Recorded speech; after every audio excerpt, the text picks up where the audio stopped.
Hope, galera, sejam muito bem-vindos a mais um episódio do Hope Pod Save. Com um braço forte para defender, a uma mão amiga para ajudar, o Exército Brasileiro e a sua aviação é um pilar de confiança e apoio para todos os brasileiros.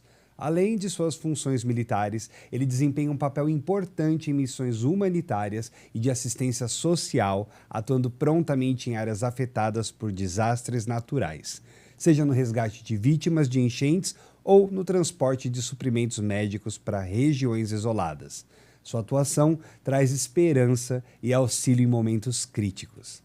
A colaboração com instituições públicas, como o IBAMA, no monitoramento ambiental, demonstra o seu compromisso com a preservação do meio ambiente e a segurança das futuras gerações. Essas ações refletem o lema Braço Forte, Mão Amiga, mostrando proteção e apoio onde mais se precisa. O Exército Brasileiro não apenas defende, mas também cuida e constrói, contribuindo para um Brasil mais seguro e resiliente, sempre pronta para servir com eficiência e humanidade. E para ampliar a discussão, recebemos uma pessoa que mantém um olhar atento e comprometido com as questões que impactam a nossa sociedade. Ele iniciou a sua carreira no Exército em 1970, destacando-se como paraquedista e piloto de combate de helicóptero.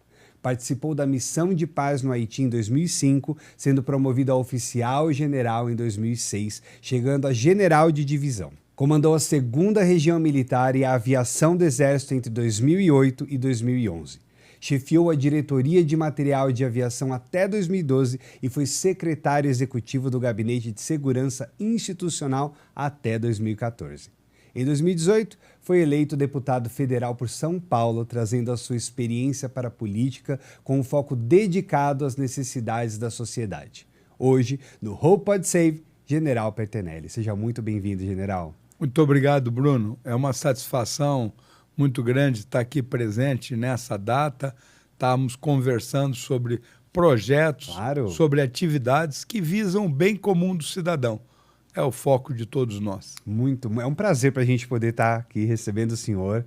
E vamos começar aqui já conversando com a galera, passando as informações aí, porque informação é sempre bom a gente passar para o pessoal, poder conscientizar pessoas e, claro, como o senhor mesmo disse, né, levar projetos adiante, explicar para as pessoas que temos soluções boas aí, né? Temos ideias boas. Então, eu gostaria que o senhor contasse um pouquinho os momentos mais marcantes da sua carreira na área militar e como essas experiências influenciaram na sua visão sobre defesa e segurança do Brasil. Tem muita história por aí, né, General? Tem muita história, Bruno. Realmente, eu iniciei a minha carreira, como você comentou, em 1970, na Escola Preparatória de Cadetes do Exército. O meu pai, naquela oportunidade, dizia que lá tinha um científico, que é o ensino médio atual, de boa qualidade e que, além disso, ele era gratuito e eu ficaria quites com o serviço militar. Então, eu entrei no Exército para passar 3 anos e esses 3 anos se transformaram em 44 anos. Olha, e renderam. Renderam. Depois desse período na preparatória, nós fomos para a Academia Militar das Agulhas Negras. Eu sou infante, paraquedista, como você mesmo colocou. Tive a oportunidade de realizar atividades em todo o território brasileiro, tive a oportunidade de saltar de paraquedas em Fernando Noronha e nos demais estados também. O Exército propiciou oportunidades ímpar, como ser assessor no Paraguai, do Exército Paraguaio, durante 2 anos. Eu morei em Assunção. Também propiciou, você já citou, a oportunidade de pertencer a uma missão de paz da ONU, em que o Brasil, sempre que participa dessas atividades, ele participa de uma maneira efetiva. A ONU sempre elogia o comportamento do soldado brasileiro, né, sempre muito solícito e integrando a população local. No Haiti não foi diferente desse contexto. E, posteriormente, você tem a oportunidade, né, de momentos marcantes, como você citou, né? O primeiro salto de paraquedas é um momento marcante, o voo solo num helicóptero é um momento marcante, as dificuldades que você tem no dia a dia, nos cursos que o Exército realiza, geram grandes recordações, você pilotar à noite e muitas vezes o tempo não é tão favorável também traz aí recordações. A ida ao Haiti, né, são outras recordações. Operar lá no Morro do Alemão, no Rio de Janeiro, também trazem oportunidades, mas em todas elas o que deve prevalecer, eu digo sempre, né, é o bom senso, é o focar o bem comum e entender que todas essas atividades, né, você representa ali os brasileiros, né, que dependem de você. O Exército não tem um efetivo expressivo, são 200 mil pessoas, determinados shows que nós temos aqui em Interlagos reúne efetivo similares, né? O próprio partida do Brasil-Uruguai na Copa do Mundo de 50 reuniu no Maracanã 200 mil pessoas, que é o efetivo do Exército. Então, eu trago gratas recordações do nosso Exército, das atividades que eu desenvolvi nesse período, que o Exército propiciou, um vínculo também muito grande com a Marinha e com a Aeronáutica. Foram experiências positivas e eu procuro trazer essas experiências para as atividades desenvolvidas, tanto como deputado federal e agora como um candidato a vereador aqui na cidade de São Paulo. Muito legal.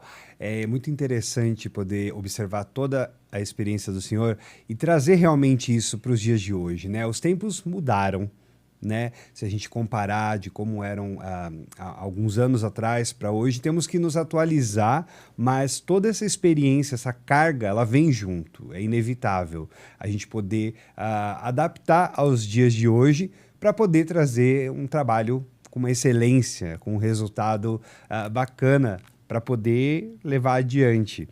Agora, general, com a frase, um general com alma de soldado que não tem medo de estar na linha de frente, ela reflete a sua abordagem à liderança e as suas interações com a sociedade ao longo da sua carreira. O que essa frase impacta para o senhor? Eu diria que você tem que sempre enfrentar os problemas, né? Você tem que participar desses problemas. Existe aí algum refrão que agora no contexto político, né, diz assim, quem se candidata dá cara a tapas, né, enfrenta esses desafios.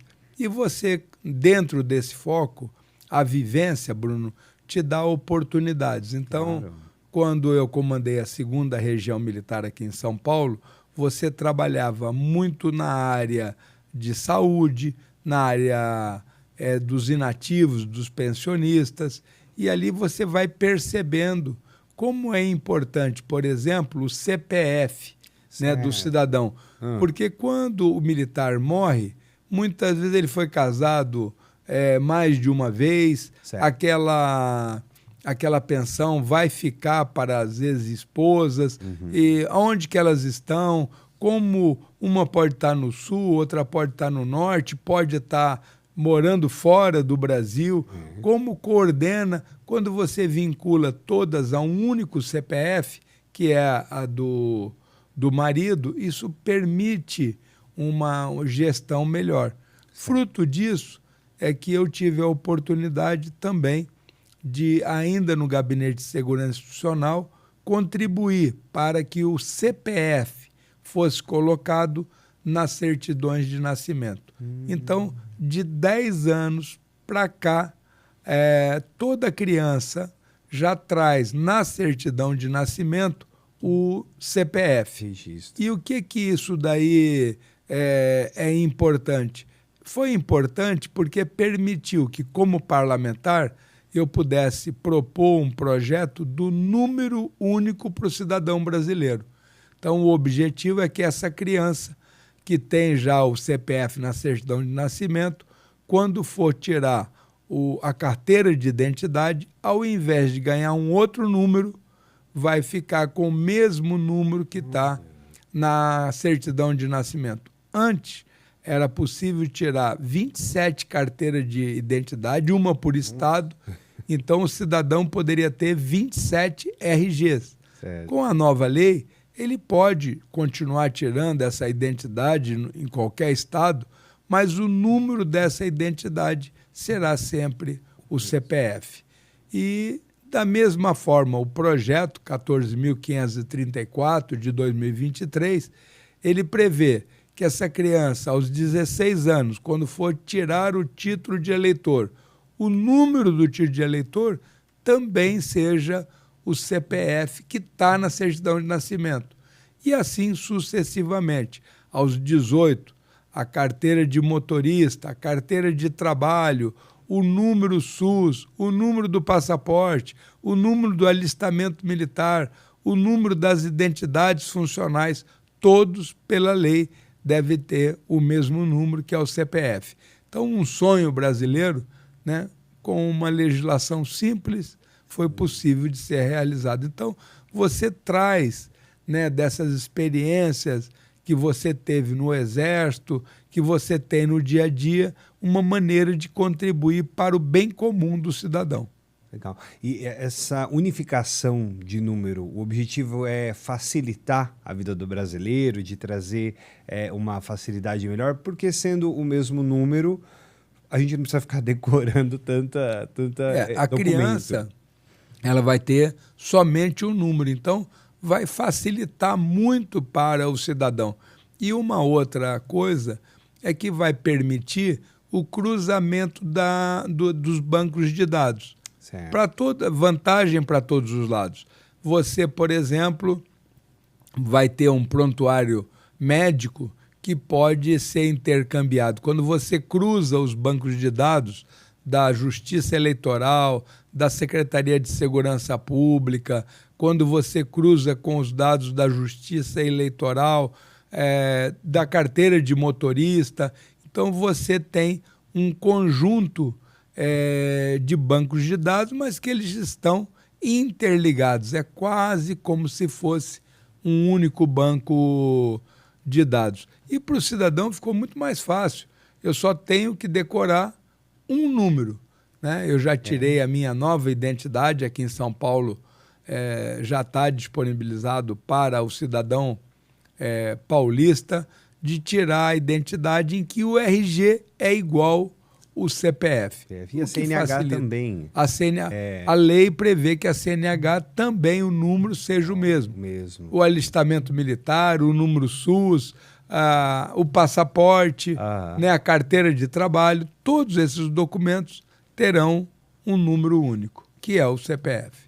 E esses documentos eles vão ter validade para ser atualizado, porque o RG ele tem uma validade aí de 10 anos. 10 anos. Né? E a gente pode atualizar ele, inclusive nesse novo formato, onde a gente consegue colocar esses documentos todos. Tem um outro nome esse documento, eu não me lembro agora. Na realidade, você antes colocava no documento de identidade nacional todos esses números, ficava lá com 8, agora não. Agora o único número que consta na identidade é o CPF. E todos os bancos de dados devem migrar para ter somente esse número como uma referência para você como cidadão. E você também tem uma outra vantagem em termos de segurança pública. Muitas vezes, a Secretaria de Segurança Pública do Rio de Janeiro queria cruzar o banco de dados com a Secretaria de Segurança Pública de São Paulo, mas não tinha um indexador comum. Agora tem um indexador comum, que é o CPF, e com isso pode obter informações também que contribuam para a segurança do próprio país. Interessante, é muito bom poder facilitar, juntar tudo, facilita a vida de todo mundo, tanto do cidadão brasileiro, como até mesmo em pesquisas, toda essa parte por trás aí que a gente não sabe, né? Não se envolve. Você vai integrando todas essas atividades. A nossa equipe também propôs que a caderneta de vacinação passasse a ser digital.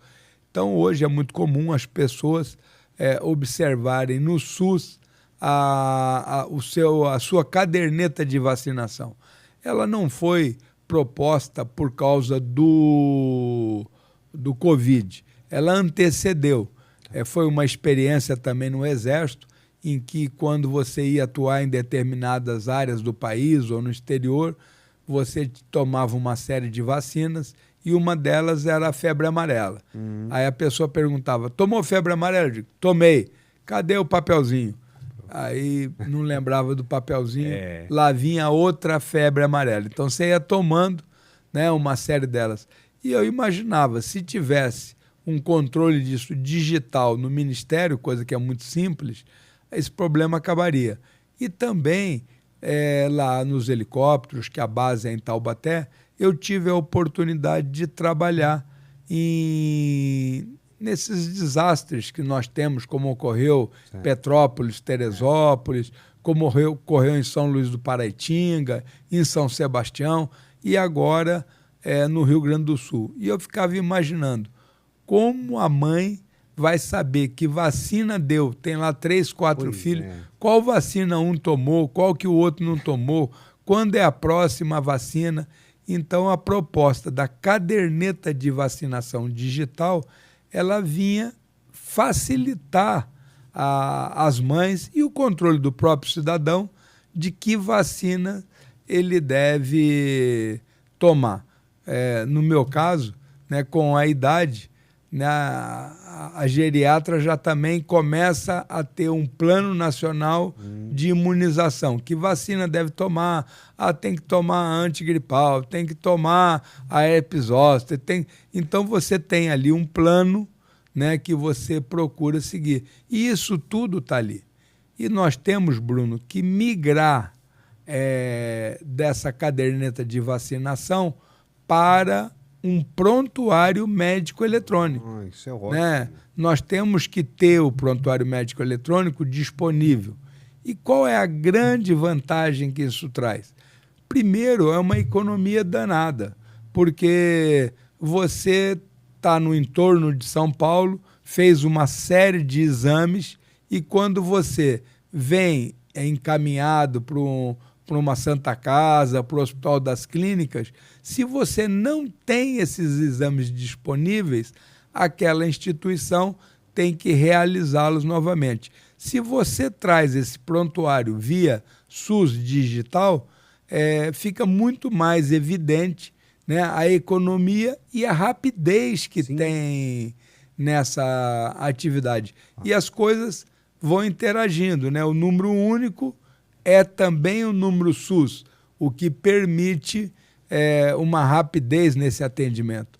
Estávamos anteriormente aqui comentando que eu defendo que se coloque a tecnologia a serviço da segurança, da saúde, e um dos aspectos é você colocar câmera de reconhecimento facial nas emergências médicas e no IML. Por que eu falo de colocar nas emergências médicas? Que muitas vezes as mulheres têm um acidente de carro, nem sempre a bolsa é localizada para poder seguir junto. Muitas vezes nós mesmos trazemos todos os documentos no celular. Num caso de acidente, o celular vai estar com a sua senha, não vai poder ser aberto. Você também pode ter sido assaltado, né? Levou um tiro, está lá numa situação desacordado. Quem é? A câmera de reconhecimento facial vai permitir, através do Gov.br e de outros bancos de dados de identificação, saber quem você é.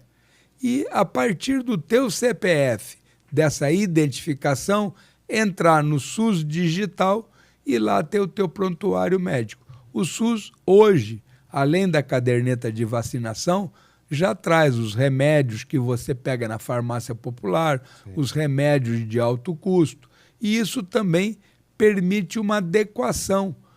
Muitas pessoas viram que na sua ficha tinha remédios de alto custo que ela não pegou, né? Denunciou e aí você vai para uma rede, o que contribui, né, com o país, evitando desvios que não são adequados, né? Você tem um desvio do remédio da farmácia popular, um desvio do remédio de alto custo. Muitas vezes esse remédio a farmácia diz que forneceu e nem forneceu, foi retirado e é vendido.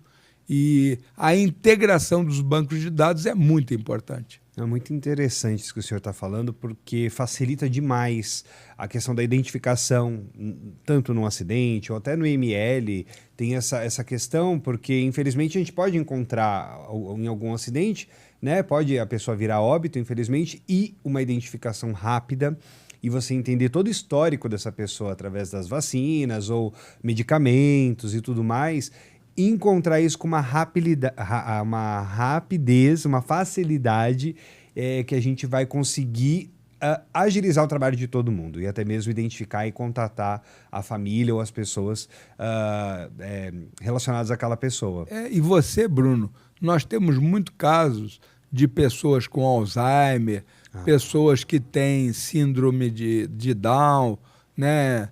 E que muitas vezes saem de casa e não vão conseguir se identificar. O retorno, né, essa fuga que ocorreu, a família fica tentando localizar, procurar. Como a câmera de reconhecimento facial pode colaborar com essa atividade?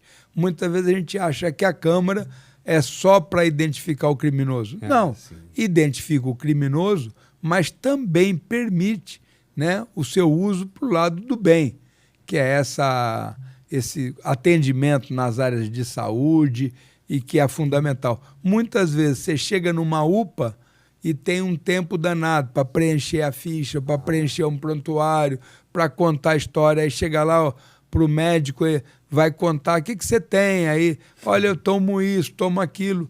Toda a medicação que você toma, todas essas atividades, já tem que estar no seu prontuário médico. Então, determinadas informações, o médico não precisa te perguntar. Ele já vai ter isso disponível no prontuário, relatório. No prontuário médico. E isso facilita muito. Demais. E você vê que esse mesmo CPF, mesmo número único, também permite acompanhar uma criança em toda a sua evolução escolar. Sim. Saber... E se você trata através, né, de um banco de dados, ou um conjunto, você vai verificar se aquele CPF em determinada cidade tiver uma evolução adequada, se não está tendo, o que pode intervir. Através de metadados, você tem condições de estar verificando essa tecnologia. Muito bom. Agora, pensando aí no teste do pezinho, com o impacto potencial e transformador aí da ampliação do teste do pezinho, como que o senhor avalia a importância desse projeto para a saúde pública infantil no Brasil e quais as mudanças práticas espera ver na detecção e tratamento de doenças raras em recém-nascidos? Acho que todo mundo aí já passou pelo teste do pezinho. Eu gostaria que o senhor falasse um pouquinho sobre esse projeto aí, Esse projeto de lei, Bruno, foi fruto de uma reportagem da televisão em que uma mãe comentava que ela tinha um filho que estava na cadeira de rodas por uma doença rara.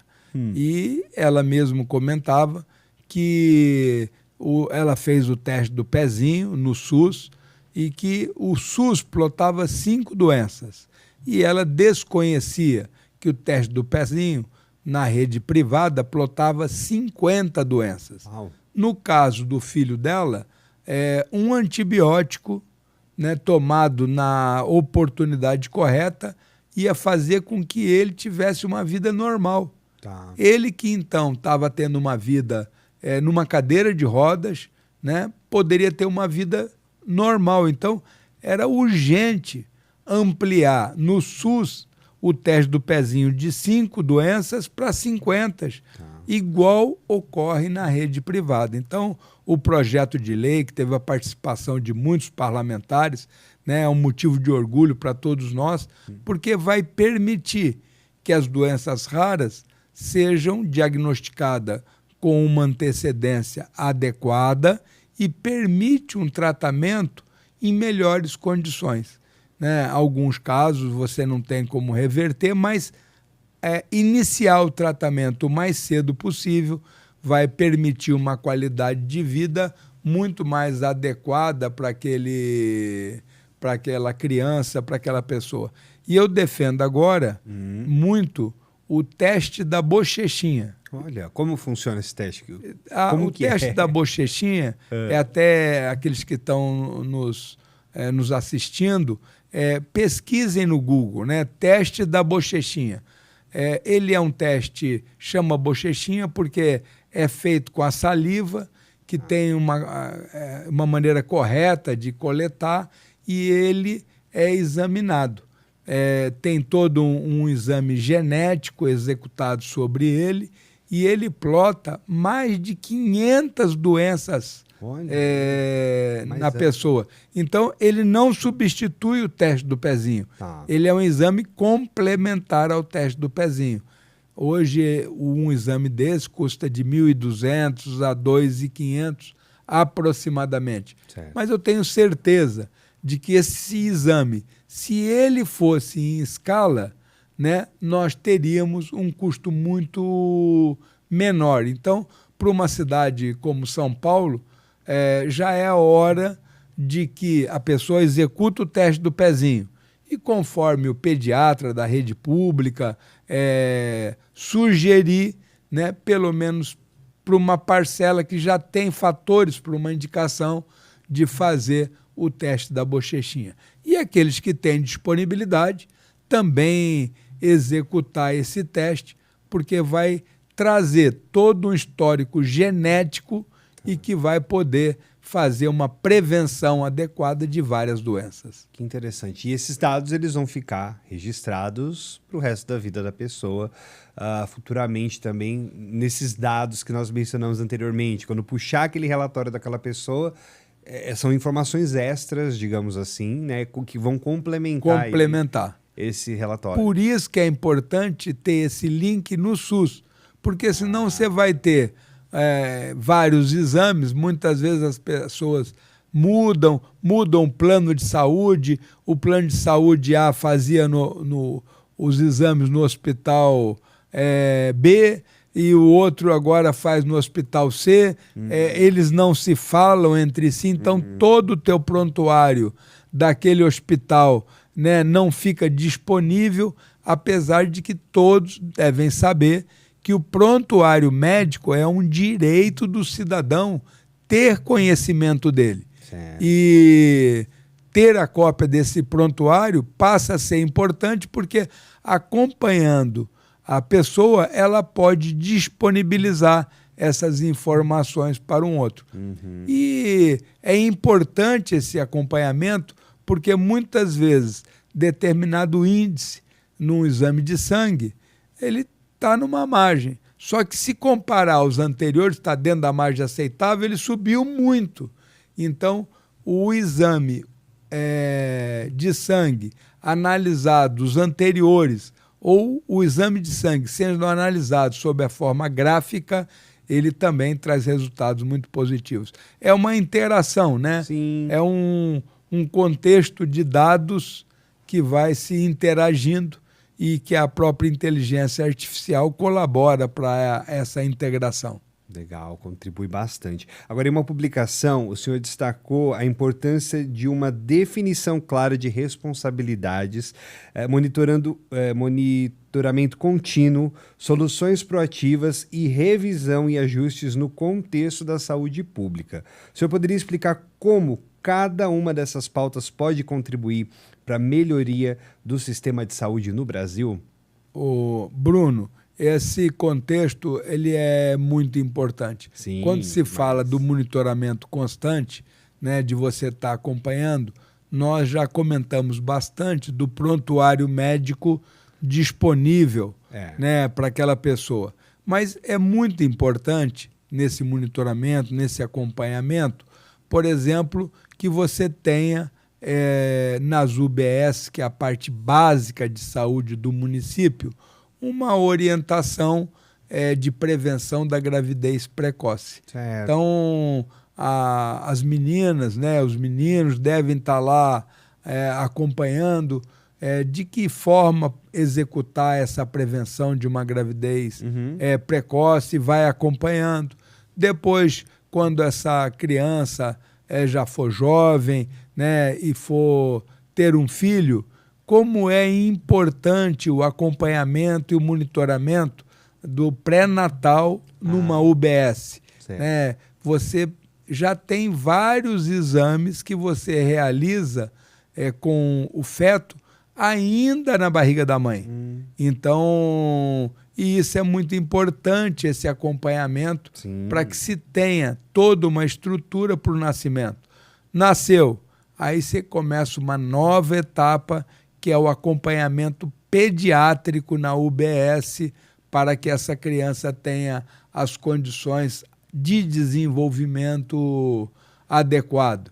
E da mesma forma, né, os idosos também, que eles criem o hábito de visitar as UBS, que façam os exames preventivos recomendados pelo próprio Ministério da Saúde, tanto para a mulher quanto para o homem, e isso produz resultados excepcionais. Nós não podemos ter aqui em São Paulo espera de 3, 4, 5 horas para ser atendido numa UPA. Isso é um absurdo, né? Uma pessoa que procura uma atividade de saúde é porque não está bem, né? O próprio nome diz, Unidade de Pronto Atendimento. Sim. UBS, Unidade Básica de Saúde. Então, as suas rotinas na UBS. Tem um problema de dor, um problema mais grave, vai para uma UPA. E você está lá numa situação desconfortável, vai e fica um tempo enorme esperando. Isso não pode ocorrer. Por isso essas identificações na chegada evita toda aquela burocracia de ficar preenchendo ficha. Sim. E também o acesso ao seu prontuário eletrônico vai permitir que o médico tenha um conhecimento adequado, né, do quadro em que você se encontra, do medicamento que você já toma, agilizando o atendimento para todos. Então, é isso que eu me expresso nessa integração de dados entre os elementos de saúde. E você vê que, muitas vezes, uma pessoa vem de um hospital para um outro hospital e nem sempre traz o prontuário. Então, esse prontuário é urgente que ele seja disponibilizado digitalmente no SUS digital. Isso. E pensando nesse contexto de avanço tecnológico que contribui bastante, inteligência artificial, que ajuda bastante nesse trabalho, como que o senhor vê o papel do DataSUS e do ConectaSUS na modernização e informatização do sistema de saúde do Brasil? E quais benefícios essas plataformas podem trazer para a gestão e o atendimento à saúde da população? Você verifica que nós falamos inúmeras vezes no prontuário médico digital, no SUS. É exatamente, né, o ConectSUS, que agora é mais chamado de SUS digital. Muitas vezes muda o governo, muda o nome, mas é o DataSUS quem disponibiliza essas atividades.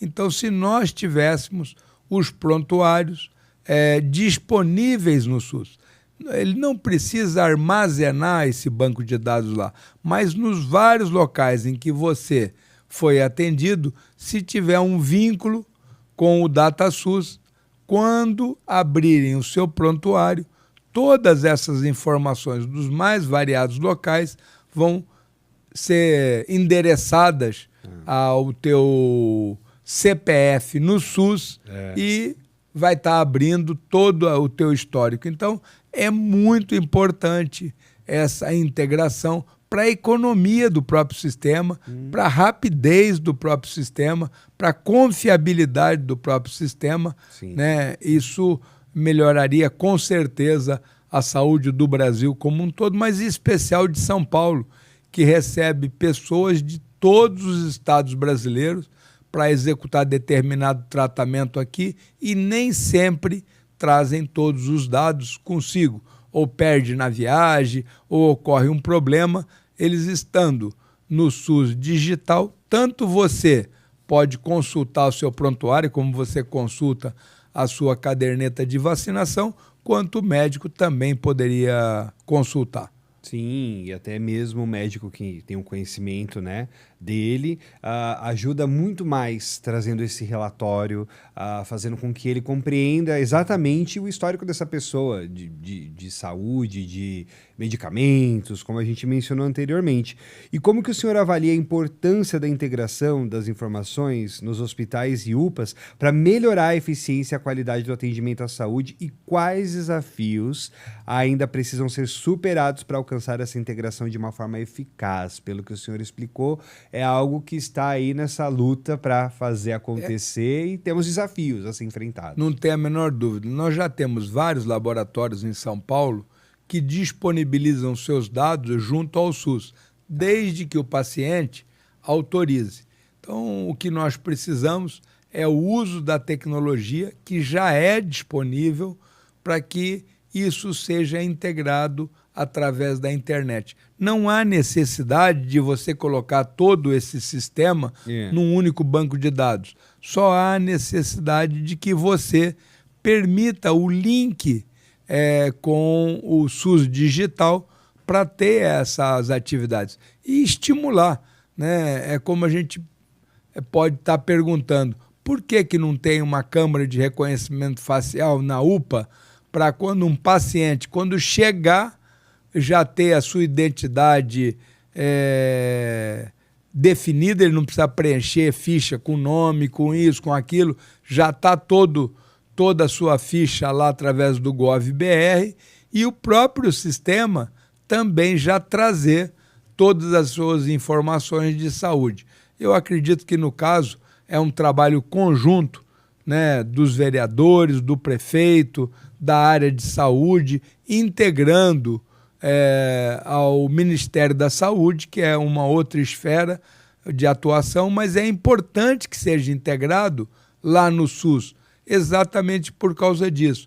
Você pode estar em turismo no Nordeste, no Norte ou no Sul, e também o contrário. Muitas vezes uma pessoa do Norte, né, do Centro-Oeste, vem morar em São Paulo e chega aqui sem uma estrutura de prontuário do que ocorreu anteriormente. Então, vejo que essa integração na área da saúde ela é muito importante. Com certeza, importante, eficaz. Todas essas informações aí que o senhor falou da unificação do CPF e tudo mais, esses avanços tecnológicos, eles vão contribuir demais para todo mundo. Até porque a gente tem que manter essas informações desde que a gente nasce. Claro. Hoje, as pessoas que estão nascendo, né, dessas nova geração, ainda tem essa possibilidade de fazer isso agora. Principalmente agora que isso está sendo mais desenvolvido e trabalhado. Então, quem está nascendo agora tem esse privilégio. Agora, pessoas que nasceram algum tempinho atrás, precisam correr atrás para atualizar isso. Né? Você verifica que os novos documentos, naturalmente, né, eles vão sendo atualizados. Isso. E determinados sistemas, como é o caso do SUS, apesar de ter o número SUS, né, o referenciamento, a busca, a procura, ele ocorre pelo CPF. Sim. Então, essa integração ela vai indo aos poucos e integrando todas as atividades. E isso é muito importante, né? Eu vejo que na parte de segurança, que tem todo um vínculo aqui com a nossa inteligência corporativa, né? Defendo muito a participação da população. Eu costumo dizer que segurança é responsabilidade de todos nós. Sim. Aí é uma fase, não, está na Constituição. A segurança é responsabilidade de todos. Então, a participação da população colaborando com a Polícia Militar, com a Polícia Civil, com a Guarda Civil Metropolitana, colaborando com a própria CET. Muitas vezes a gente esquece aqui em São Paulo a CET, ela é é fantástica, você integrar essa estrutura, ela é muito importante. Nós temos aí 2 programas que eu sou um fã incondicional, acho que temos que estimular, que é o Vizinhança Solidária, que é um programa da Polícia Militar no âmbito de todo o estado, mas é fundamental para São Paulo, e também os Consegue, que executam um trabalho com lideranças dos bairros. É uma legislação que prevê esses conselhos de segurança, e ali comparecem a Polícia Civil, a Polícia Militar, a Guarda Civil Metropolitana, a representante da subprefeitura daquele local. A integração desse trabalho, ele é muito importante. Então, na segurança, a participação popular e desses programas é fundamental. Eu digo que é muito importante o uso da tecnologia nessas câmeras que nós temos, que fazem reconhecimento facial, que fazem reconhecimento de veículo. Quando você determina que procure um Fusca amarelo, né, em todas as câmeras que tem no sistema, ele vai localizar, vai puxar para a tela. Quando você fornece, né, a placa de um veículo, ele vai fazer o rastreamento na cidade, vai tentar localizar onde está esse veículo. Então, essa inteligência artificial utilizada nesse processo, ele é muito importante. E nós temos também milhares de câmeras privadas que são colocadas aqui na cidade de São Paulo. Muitas vezes você vê na televisão, teve um assalto, conseguimos das câmeras e mostra o assalto. Então, acredito firmemente numa lei municipal que determine que toda câmera externa ao prédio, elas sejam georreferenciadas e disponibilizadas para as forças de segurança. Sim. Então, num grande centro de operação, você deve ter lá esses componentes da Polícia Militar, da Polícia Civil, da Guarda Civil Metropolitana, do CET, pessoas da área da ação social, porque muitas vezes envolve aí uma ação social do morador de rua, e eles têm que estar na mesma sala e trabalhar integrado em suas ações. Então, esse uso da tecnologia, ele é muito importante. Hoje você consegue usar um drone e quando você marca determinado alvo, determinado carro, o drone faz com que ocorra um traqueamento, né? Ele bloqueia aquilo e para onde aquele carro vai, ele vai gerando uma imagem para esse centro de coordenação e controle. Então, esse tipo de integração é muito importante. E você vê que esses postes, agora é comum você ver na calçada um poste, tem até alguns deles uma luzinha fluorescente com câmeras ali. Esses postes, tendo todas essas imagens, junto com as imagens da CET, junto com as câmeras de reconhecimento que a cidade de São Paulo tem, a integração de todas essas câmeras via inteligência artificial é fundamental para prevenir, né, fatores que venham a ser contra, né, a segurança que o cidadão tanto deseja. E essa tecnologia, Bruno, eu vejo que ela é muito importante em 2 casos. Uma no celular. Né? O volume de roubo de celular que nós temos é muito grande. Então, salientar as pessoas de que existe programa para a pessoa colocar celular seguro, para colocar o e-mail, que é o número daquele funcionamento daquele aparelho, e em caso de roubo você informar de tal forma que aquele aparelho, se alguém tentar habilitá-lo novamente, ele vai ser bloqueado, apreendido. Então, nós temos, né, que buscar alternativas para diminuir o roubo de celular. Vejo também que no caso das motocicletas, um fato muito característico é que a motocicleta, se você usa a motocicleta, você tem um risco muito grande da mesma ser roubada, furtada. E, ao mesmo tempo, você observa em muitos assaltos e roubos o uso da motocicleta. Então, a motocicleta, eu defendo muito que nós devemos pesquisar e ter um localizador. Hoje, quando você vai fazer seguro de um carro, se ele tem localizador, o seguro cai muito de preço. Então, no caso da motocicleta, eu defendo que o localizador deva ser obrigatório, né? Através de pesquisa, costumo mal comparar, é como você colocasse uma tornozeleira eletrônica blindada ali, travada num componente da motocicleta, e isso daí evitaria que as motos fossem roubadas e, ao mesmo tempo, diminuiria o uso da motocicleta para a prática de roubos e de assalto. E a moto que circulasse sem o localizador, o próprio sistema de câmera, o próprio sistema de alarmes já estariam detectando. Então, essa situação eu vejo que ela é muito positiva e, financeiramente, o sistema pode até ser autossustentável. Certo. Porque hoje você tem, se os carros e as motos tivessem localizador, não precisaria do sistema de radar. Sim. Porque se algum deles ultrapassasse velocidade ou fizesse alguma manobra que não estava previsto para aquele momento, entrou numa contramão, passou um sinal vermelho, né, o localizador, logicamente, ia fazer essa informação e isso ia gerar uma multa e facilitaria que o sistema se autogerisse sem gastar o dinheiro público, mas diminuindo o roubo de motocicleta ou o uso da motocicleta para praticar o roubo.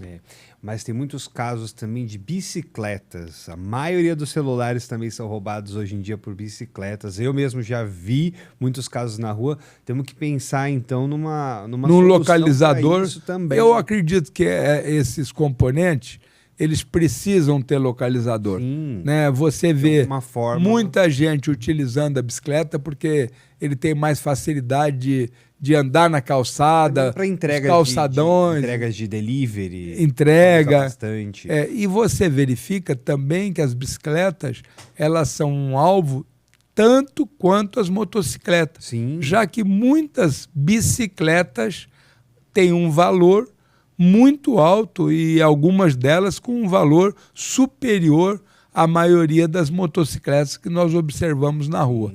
Então, ter localizador nesses produtos é essencial. Usar a tecnologia nesse sentido é fundamental. É o favor da população. A favor da população.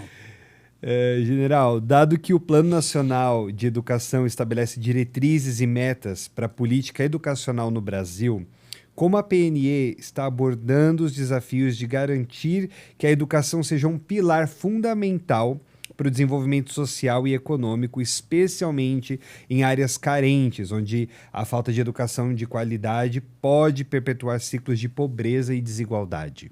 Você colocou muito bem.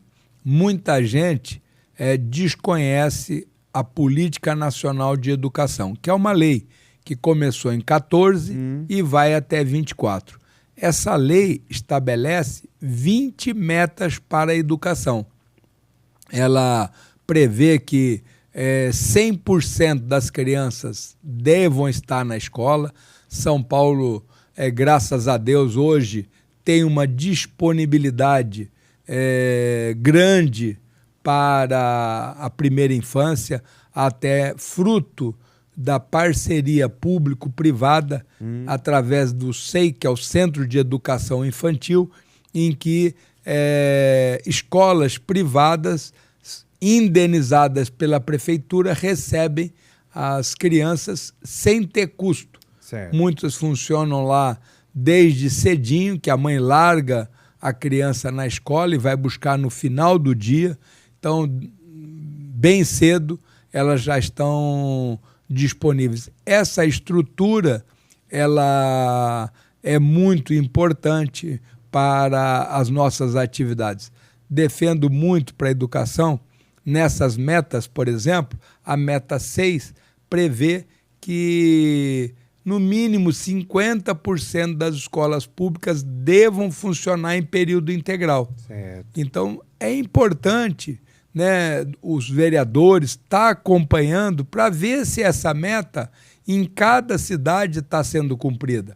Ali prevê uma plena alfabetização até o 3º ano do fundamental. Eu defendo que isso ocorra muito antes. E a própria legislação também. Mas o limite longo é o 3º ano. E hoje nós verificamos que muitas vezes você tem crianças além dessa, no 4º, 5º, 6º ano, que não faz o uso adequado da matemática e da leitura e do português. Então, essas metas é importante que nós possamos conhecer e que nós apoiemos que elas sejam atingidas dentro da cidade de São Paulo. Certo, sempre visando melhorar isso, a educação. A educação, muitas vezes a pessoa pergunta, como nós podemos fazer para melhorar a segurança? Aí eu respondo, invista na educação. Como pode fazer para melhorar a saúde? Invista na educação. O que eu posso fazer para melhorar o meio ambiente urbano, que é um grande problema brasileiro? Invista na educação. O que nós podemos fazer para permitir que as pessoas tenham mais inclusão? Invista na educação. Então, investir na educação é um fator fundamental para todos nós. E eu defendo também, Bruno, que na educação o material didático da escola pública seja semelhante ao material didático da escola privada. Não há motivo. Se o IDEB, que é o Índice de Desenvolvimento da Educação Básica, ele é melhor da escola privada, então por que não seguir aquela metodologia? Comparo sempre que você tem uma rede privada, essa rede tem lá os colégios no Rio Grande do Sul, se a criança mudou para o Rio Grande do Norte, praticamente o material é o mesmo, ele é composto do livro do professor, um livro do aluno e uma folha-guia. A folha-guia traz o que deve ser dado, né, que capítulo deve ser dado a cada dia. E isso vai permitindo, né, uma igualdade entre a criança na escola pública e a criança na escola privada.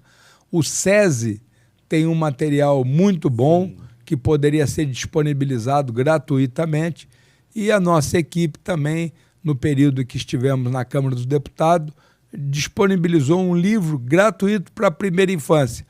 Chama Livro Brasil e está lá no site. Então, Livro Brasil Peternelli vai ter acesso a todo o material didático gratuitamente nessas escolas. Então, a educação é um fator muito importante. É a base de tudo. E a educação infantil, ela é a mais importante, que é quando os neurônios, né, através dos dendritos, começam a formar a sinapse, que é o fluxo de um raciocínio lógico. Se uma criança for bem estimulada na primeira infância, ela não vai gerar problema no futuro. Então, um grande desnível que tem é nós estimularmos ao máximo a criança na primeira infância. Sim. E um detalhe dessa desigualdade educacional, eu comento sempre que se nós temos um filho que está num cursinho, ele faz o Enem, não passou. No ano que vem ele volta a fazer um cursinho. Sim. No caso da rede pública, a criança terminou o 2º grau. Aí, imediatamente, ele faz o Enem. Não passou. O Estado não oferece para aquela criança nada, né? Então, nós deveríamos oferecer para a criança o mesmo cursinho. Sim. Né? As escolas estaduais e municipais, no contraturno, à noite, que estão fechadas, elas deveriam ter cursinho para alunos voluntários que desejassem melhor preparação para o Enem. Até para estimular e não fazer com que a pessoa desista. Se não conseguiu, tudo bem e tal. Mas tendo esse estímulo, faz com que a pessoa, enfim, que não tenha conseguido passar, não, eu tenho uma segunda chance. Você diminui essa desigualdade entre eles. Então, a educação é um fator básico nessas atividades. Eu concordo 100% com o senhor. De todas as áreas mencionadas, como saúde e tudo mais, a educação é a base de tudo. Sem isso, a gente não consegue desenvolver com excelência outras coisas. tanto comunicação, tanto quanto na área da saúde, da política e tudo mais, a gente precisa ter essa base mínima que seja de educação para conseguir desenvolver tudo. A educação é fundamental. Sim. Agora, considerando as iniciativas que buscam democratizar o acesso a recursos educacionais, como que o senhor enxerga os esforços de reduzir as disparidades entre diferentes tipos de escolas no Brasil? A gente comentou aí dessa questão. Você vê que nós já falamos um pouco, né? Exato. De nós termos um padrão da escola pública semelhante. Que não acontece hoje. Não ocorre hoje. Hoje, não é que o livro da escola pública não seja bom, mas muitas vezes vem num volume, numa quantidade, num volume de dados que a escola acaba dando uma parte do livro, pula uma parte, e esse pular essa parte ou não, ele não é padronizado. Você também, na escola pública, tem muitas reuniões pedagógicas para ver o que vai dar na outra semana, ao passo que na rede privada começa ali na primeira linha e vai seguindo até a conclusão. Então, os alunos são bem orientados, focados, em especial o ensino médio, focado no Enem, e isso é que dá uma igualdade entre essas pessoas. O cursinho é altamente necessário. E tem um dado também de que o livro do MEC é para ser usado por 3 alunos. Parece muito lógico, né? Vamos economizar, você usou o livro, procura preservar o máximo possível, devolve, no final do ano um outro aluno vai usar aquele mesmo livro, e assim o terceiro aluno é que vai ficar com o livro. Tem esse contexto. O primeiro e o segundo aluno que devolver o livro, quando vai fazer o Enem e vai estudar para o Enem, ele não tem o texto de português, o enunciado de matemática, de física, história, geografia, ele só vai ter o caderno que ele anotou de próprio punho. Então, a concorrência desleal, ela está exatamente nisso. Enquanto uma escola privada faz treino, provão de sábado, resuminho de história, resuminho de geografia, tabelas de fórmula de matemática, tabela de fórmula de química, a escola, muitas vezes pública, nem sempre disponibiliza esse leque de opções para as pessoas que não têm recursos financeiros. Então, a padronização nisso é altamente necessária, e os livros do SESI poderiam ser uma boa referência para serem disponibilizados gratuitamente. Eu ainda, se você olhar o livro Brasil Peternelli, que está na página, lá na capa tem um pedaço escrito patrocínio. Eu defendo que esses livros tenham um patrocínio. Você vai lá, o Banco do Brasil, o Banco Bradesco, Itaú, Caixa Econômica, o Posto Petrobras, Posto Shell, o Carrefour, Pão de Açúcar, se todos querem ajudar a educação, não precisa dar dinheiro. Ele mesmo imprime nas suas gráficas de costume e entrega o livro para aquela escola pública. Você vê que nós, hoje, que tem um volume de recursos financeiros, íamos ter mais disponibilidade de recursos para empregar, para preparar o professor mais adequadamente, para que a remuneração, além do fator básico de salário, ainda tem uma parte de gratificação proporcional ao IDEB da sala. Tem um rendimento bom, vamos gratificar. Claro. Né? Tem professor que nunca falta, olha, vamos gratificar o professor que não faltou. Então, você tendo recurso na educação, pode ainda gratificar o salário do professor em termos de resultado do professor e em termos da presença do professor na sala de aula. São fatores que vai diminuindo essa desigualdade entre a escola pública e privada e entre os alunos que estudam na escola pública e os alunos que estudam na escola privada. São todos esses detalhes que fazem toda a diferença. E pensando também em um detalhe, falando da necessidade de inclusão, o mundo está muito mais consciente, muito mais pensando nessa questão da necessidade de inclusão. Como é que o senhor vê a importância de integrar ações que garantem o acesso à informação e à educação? Ela é muito importante. Muitas vezes, quando se fala, né, de ter acesso à informação, de estar acompanhando um dado, nós tivemos antes acompanhando, né? Você vê que já tem um velho ditado, ainda mais na inteligência corporativa, que diz que quem detém a informação detém o mundo. Muitas vezes a pessoa desconhece que tem um aplicativo, por exemplo, que permite a inclusão de um deficiente auditivo. Sim. Então isso é conhecimento, isso é informação. Esse aplicativo que chama Transcrição Instantânea, ele é gratuito para o Android e está disponível para qualquer um. Eu cito sempre o caso da minha mãe, que com 93 anos já tinha dificuldade para ouvir, mas lia perfeitamente.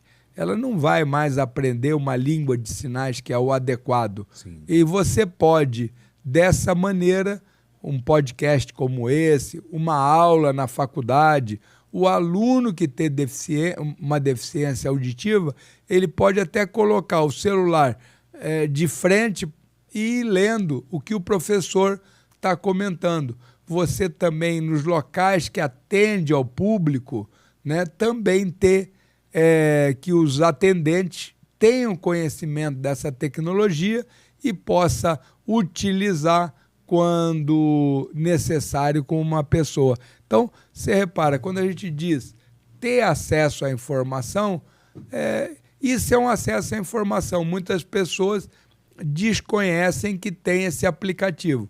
Isso é acesso à informação. Saber quais são os seus direitos, né, junto ao Estado brasileiro é informação. Saber que uma série de remédios está disponível gratuitamente, né, na farmácia popular é importante.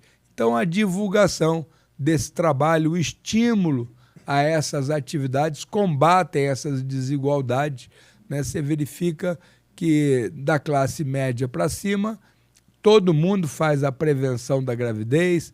Quando ficou grávida, faz um acompanhamento adequado daquela gravidez, vai lá no ginecologista mensalmente, depois vai diminuindo até o prazo entre isso, e nem sempre isso ocorre com as pessoas mais humildes. Então, dar essas informações, estimular através de propaganda, através dos agentes sociais, em contato com essa população, é muito importante. Claro. Toda essa inclusão tecnológica faz parte da nossa vida de hoje. E pensando também na questão da segurança pública, é uma coisa vital que tem uma colaboração estreita aí entre as autoridades e a população. Como que a gente pode integrar de uma maneira eficaz a segurança pública com a comunidade, garantindo que haja uma colaboração mútua e que as tecnologias de comunicação elas sejam utilizadas para promover um ambiente seguro e inclusivo para todos? Você, quando a gente fala nesse ambiente seguro, nessas atividades, é muito importante. Eu digo, né, que a segurança é uma responsabilidade de todos nós. Sim. Nós temos que colaborar com a Polícia Militar, com a Polícia Civil, com a Guarda Civil Metropolitana. O resultado é fantástico.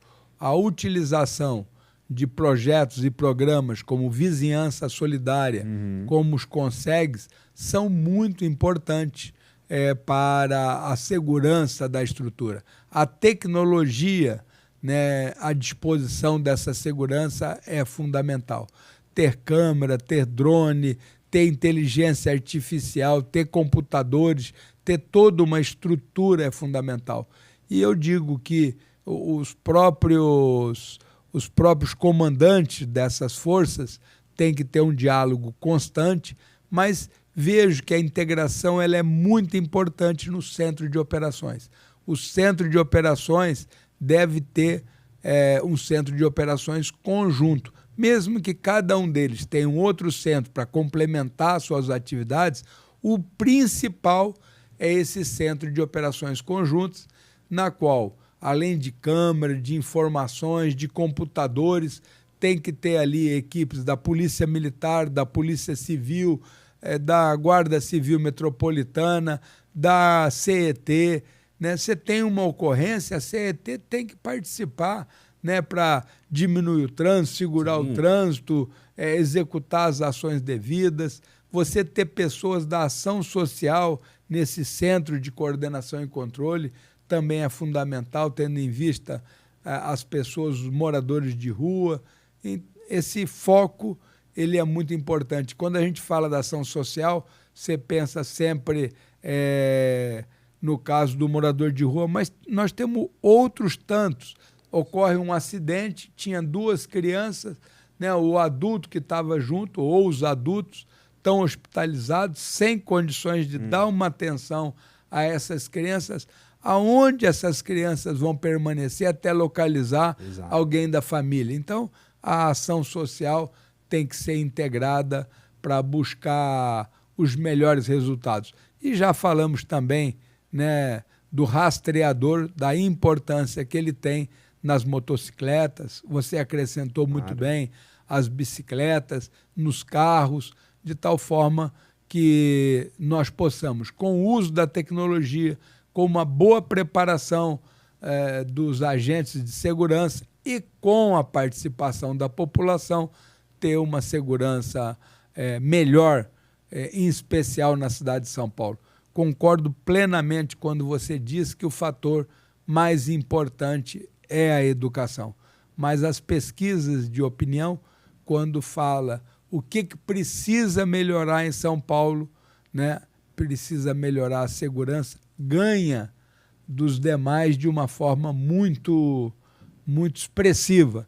E isso é fruto, né, dessas atividades, em especial dos assaltos e do roubo de celulares. Com certeza. Agora, indubitavelmente que a população deve contribuir com a segurança, acho que é um dever de todos. E pensando nisso, qual é a importância de incentivar a população de registrar os boletins de ocorrência e como essa prática contribui para melhorar a segurança pública? É uma contribuição das pessoas para isso. E a eficácia das forças de segurança em suas operações. Você colocou muito bem. Eu sempre que tenho a oportunidade, né, quando se fala da educação, de atividades, das pessoas ter a disciplina de realizar boletim de ocorrência toda vez que ocorrer um incidente, um roubo, um assalto, né? Isso é muito importante, porque teve muitas vezes a pessoa rouba o seu celular, chega lá e roubaram o meu celular, né? Não adianta fazer boletim de ocorrência. Adianta fazer o boletim de ocorrência pelo seguinte: quando você faz o boletim de ocorrência, aquilo cria um registro e fica um mapa da região, de onde ocorreu o problema. E a polícia, essa central de operações, vai posicionar os agentes de segurança, vai posicionar o CET, vai posicionar uma série de atividades, né, de acordo com o que ocorreu em termos de crime. Eu digo que é o mapa do crime que define o posicionamento das forças de segurança. Claro, e a tecnologia ela contribui bastante aí para o combate de crime. Não tem a menor dúvida. Quando você faz um boletim de ocorrência e você abre o mapa daquela região, aquele boletim de ocorrência já aparece e fica definido naquele local quanto ocorreu de assalto de celular, quanto ocorreu de batida, quanto ocorreu de acidente de trânsito, quanto ocorreu de roubo, quanto assalto tiveram. Então, todas essas informações permitem às forças de segurança, ao secretário de Segurança Pública, fazer um estudo e utilizar as forças disponíveis da melhor maneira possível. Legal. Bom, pensando aí também, já falamos de diversos assuntos assim importantíssimos, de diversos assuntos aí para alertar as pessoas que estão ouvindo, a população. Agora pensando aí em projetos urbanísticos relacionados à preservação dos bens naturais.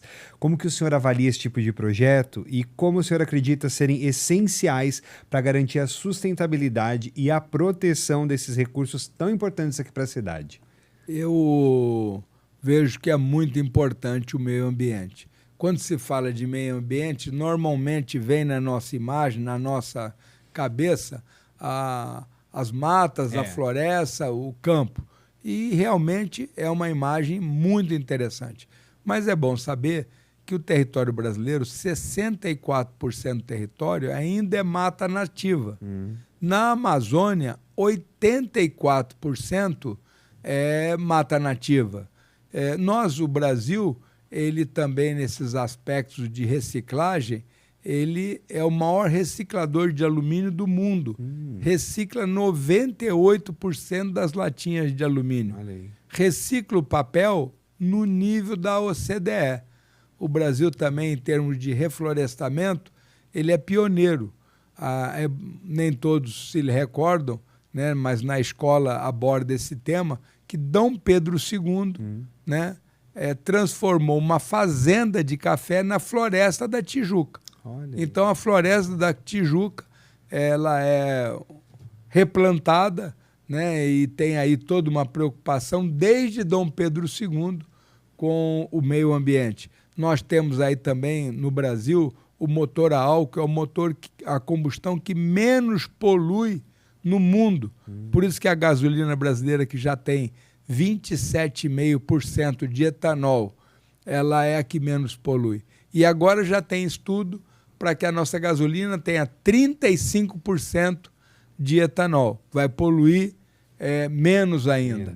Então, a preocupação com o meio ambiente ela é muito importante. Mas eu gostaria de chamar a atenção para a preocupação com o meio ambiente urbano. Né? Isso é que nós temos que ter muita atenção.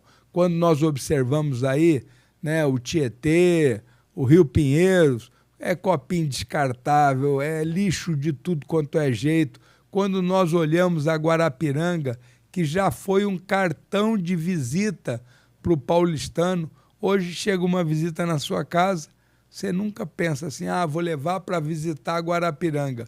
E é um local maravilhoso, então ter, né, a Guarapiranga com os seus dados, defendo que para Guarapiranga se tenha um plano urbanístico completo, né, para permitir que se tenha piers adequado, para permitir que se tenha estação de tratamento do esgoto em todo afluente que chega, são aquelas línguas negras, tudo, né, que vem ali fazendo um assoreamento na Guarapiranga.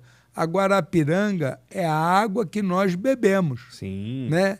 E muitas vezes a gente não quer nem entrar, né, não quer nem velejar fruto da contaminação que tem. Então, executar essas atividades, permitir a dragagem, né, tirar todo aquele assoreamento que ocorre nessas represas é fundamental, porque com o assoreamento, o volume de água que ela reserva, que tem lá armazenado, vai diminuindo.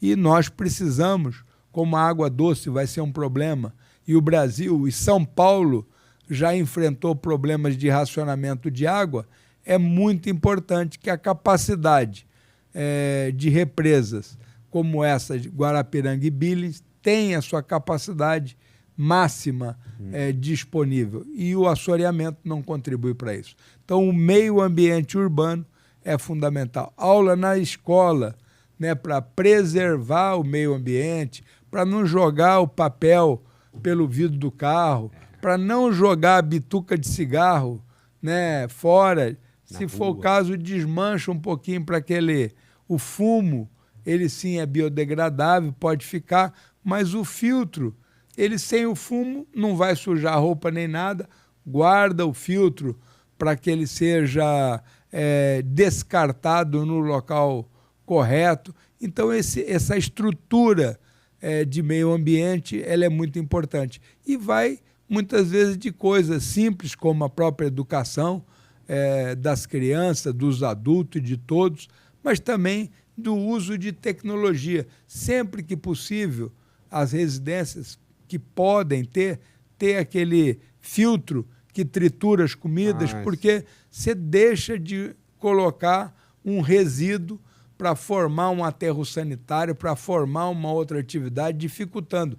O lixo todo que você recolher, ele será 100% reciclado ou 100% transformado em energia. Então, esse trabalho conjunto do meio ambiente, ele é fundamental. Com certeza. E o meio ambiente urbano é o que eu chamo a atenção e que nós temos que estar atento.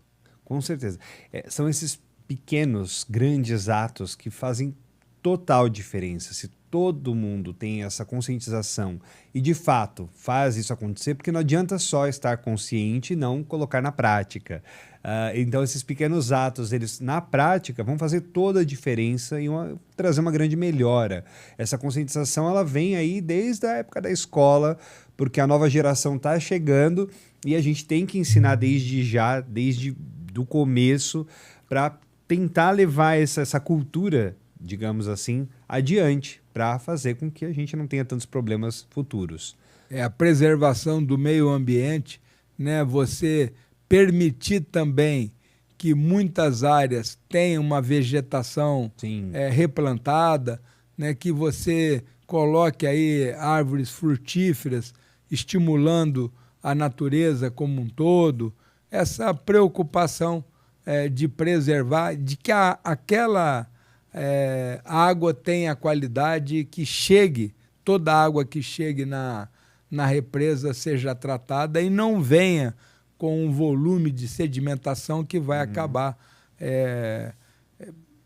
deixando a represa com uma capacidade de armazenamento muito menor. Claro.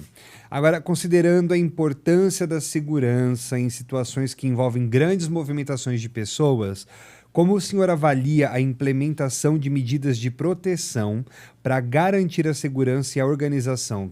Tem algum exemplo que o senhor possa passar aqui para a gente? Você tem muitas atividades, né? Quando você tem um jogo de futebol, o próprio estádio, certo, né? O reconhecimento facial no estádio, ele é muito importante.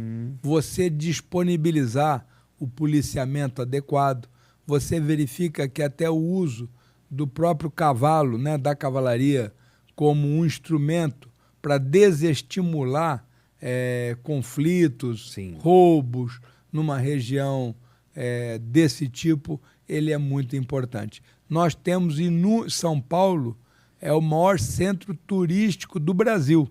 O local, a cidade que mais recebe turista no Brasil é São Paulo. A gente pode passar pela cabeça Rio de Janeiro, mas São Paulo ganha longe, né, do número de pessoas que vêm a São Paulo. E muitas vezes vem a congresso, vem para festivais. Nós temos alguns festivais ali em Interlagos com um volume muito grande de pessoas. E não resta dúvida que o uso da tecnologia, o uso dos drones, o monitoramento, o uso de detector, o uso de reconhecimento facial, o uso da inteligência artificial, agregar tudo isso em prol da segurança é fundamental. Com certeza. E todos esses recursos vão contribuir e contribuem já para essa segurança, para uma identificação. Enfim, muitos dados como esses facilitam e agilizam, coisa que nós não tínhamos alguns anos atrás e que hoje faz toda a diferença para a contribuição aí de segurança. Não tem a menor dúvida. Eu defendo muito, eu gosto muito desse reconhecimento facial pela segurança, pelas atividades que essa estrutura propicia, né? Eu digo que entrou num ônibus, né? O reconhecimento, se você colocou lá recursos para as passagens, ela vai abatendo e te dá o valor. Você nem precisa ter o cartão, você não precisa ter o passe, porque o cartão no final você descarta, lá está o meio ambiente diretamente envolvido. Então, se você tem essa possibilidade, né, as próprias indústrias e as companhias de aviação já colocaram que determinado trecho, você vai embarcar num avião, não leva papel nenhum. Hoje, muitas vezes, você leva a imagem no celular, mas você nem precisaria colocar o celular. Você chega, a própria câmera faz o reconhecimento e confirma a sua poltrona. Os dados. Né? E isso deveria ocorrer em toda a estrutura. E dessa maneira, pessoas que, por um acaso, têm mandato de prisão, têm mandato de busca, de apreensão, com essa tecnologia teria mais dificuldade de circulação, não só na cidade, como também no país. Então, o metrô, né, é outro bom exemplo que o reconhecimento facial poderia ser uma alternativa ao cartão que é utilizado. Claro, muito, muito interessante enfatizar essa informação. Nem sempre as pessoas têm esse pensamento, essa conscientização da importância que todos esses recursos podem beneficiar, né, a população, a segurança e tudo mais. Muitos prédios hoje, quando você chega, para entrar, já é o reconhecimento facial, que funciona muito rápido. Funciona muito bem. Não precisa de cartão de papel. Você vai a determinados bancos, né? Ele pergunta se você quer fazer alguma atividade no banco através da digital. Sim. Né? Então, isso tudo é tecnologia. Acredito que daqui a pouco algumas coisas aí como cartão, né, como isso tende a diminuir, já que você, com o próprio reconhecimento facial, a maquininha essa de cartão de crédito, daqui a pouco ele vai fazer o reconhecimento. A gente, quando fala assim, parece que está longe, né? Mas o teu celular mesmo, ele abre ou não. Eu estava pensando nisso. Né? Com o seu reconhecimento facial. Alguns casos, nem senha mais é utilizada, né? Verdade. O computador funciona se você estiver olhando. Daqui a pouco eu digo que os próprios carros, né, vai ter lá, porque a câmera é uma coisa muito pequenininha, né? Ela vai ter lá para o motorista dirigir, tem 5 cadastrados. Se não for um dos 5 cadastrados, o carro não funciona. Não funciona, né? É uma ótima Isso tática. É uma tecnologia que vem contribuir, né, para evitar o roubo do carro, para evitar de você ser assaltado para levarem o carro. Então, isso é o uso da inteligência artificial, né, se queremos chamar assim, para o bem do cidadão. Com certeza. Usando a tecnologia ao nosso favor sempre para a segurança. Não resta a menor dúvida. General, eu fiquei muito feliz de receber o senhor aqui no nosso podcast. Agradeço demais a sua participação, trazendo tanta informação importante e relevante para a população, para todo mundo que está ouvindo. Obrigado mesmo por ter aceito o nosso convite, por estar aqui, de demandar o seu tempo aqui, trazendo essas informações. O senhor gostaria de compartilhar algum tipo de rede social? Como que as pessoas podem encontrar? As pessoas, se colocar @General Peternelli, já encontra. Vai ter acesso a todas as redes sociais. É importante para o homem público, né, ter uma participação da sociedade. Muitas vezes sugestões dadas por eles é muito importante. E você vê que compartilhar informações é básico. Sim. O que a SAVE faz, né, na inteligência corporativa é exatamente disponibilizar informações para a tomada da decisão. Claro. E isso é fundamental. A produtividade daquela estrutura, o rendimento daquela estrutura será muito mais efetivo e determinadas ocorrências ou determinados desvios vão ser evitados exatamente fruto de uma inteligência corporativa. E esse aspecto de inteligência corporativa é que nós temos que ter na nossa sociedade, de tal forma que quem ganha com isso é o cidadão. Com certeza, um contribuindo com o outro e ajudando o outro sempre. Então, sempre. Mais uma vez, muito obrigado. Eu quero obrigado deixar a você. Uma lembrança da nossa conversa de hoje para o senhor. Uma lembrança simples, mas com muito carinho aqui da SAVE. Quando o senhor for tomar um café, um chá, lembrar da gente. a nossa xícara aí do nosso podcast para lembrar esse bate-papo tão gostoso. Tá muito chique muito, né? Viu? Vou utilizar lá no meu comitê, que fica ali na Brigadeiro 849. Olha aí. Então, vou estar lá utilizando para me dar sorte aí Com certeza. Nós estamos bastante animados, né? Mas tudo é significativo e nós vamos estar lá com a caneca da Save. Muito obrigado. Eu agradeço. Pessoal, bom, não tenho muito o que dizer depois dessa entrevista incrível aqui com o General Peternelli, que contribuiu bastante aí com muita informação bacana. Então, sigam as nossas redes sociais, eu sempre deixo esse recado aqui que é muito importante enfatizar isso. Sigam a gente nas redes sociais, se inscrevam aqui no nosso canal, compartilhem também os nossos vídeos, os nossos conteúdos, para chegar cada vez mais nas pessoas. Informação boa a gente compartilha mesmo. Estamos disponíveis lá no Spotify também, caso você não possa assistir, mas pode ouvir a gente aí dirigindo, fazendo as suas atividades do dia a dia, consegue ouvir a gente. Então, não deixe de seguir a gente. Espero vocês numa próxima. Hope, galera, e até mais.